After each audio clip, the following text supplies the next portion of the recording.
आज हम बात करेंगे आईआईटी बाबा अभय सिंह की आध्यात्मिक यात्रा के जो सब कुछ से शून्य तक का सफर है। आईआईटी बाबा अभय सिंह की आध्यात्मिक यात्रा वह कहानी है जो हमें यह सिखाती है कि सच्ची खुशी और संतोष का रास्ता भौतिक उपलब्धियों से नहीं बल्कि आत्म जागरूकता और आत्म विश्लेषण से होकर गुजरता है। उनका यह सफर सब कुछ पाने से शुरू हुआ और शून्य में गहराई तलाशने पर समाप्त हुआ।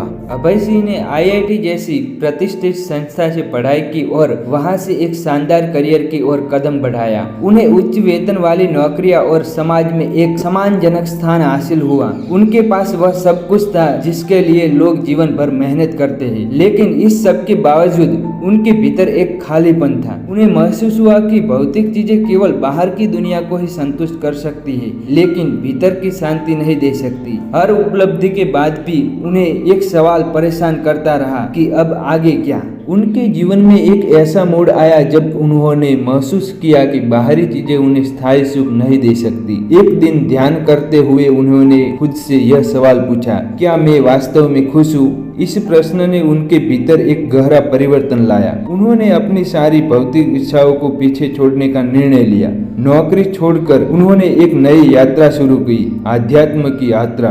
अपनी आत्म जागृति के बाद अभय सिंह ने ध्यान, योग और प्राचीन भारतीय दर्शन का अध्ययन करना शुरू किया। उन्होंने कई गुरुओं और साधुओं के साथ समय बिताया और उनसे ज्ञान अर्जित किया। उन्होंने हिमालय के शांत वातावरण में वर्षों तक साधना की। शून्यता का महत्व समझते हुए उन्होंने यह सीखा कि सच्ची खुशी अंदर की शांति में है, न कि बाहर की चीजों में। उनकी साधना ने उन्हें यह महसूस कराया कि कुछ न होना ही सब कुछ है।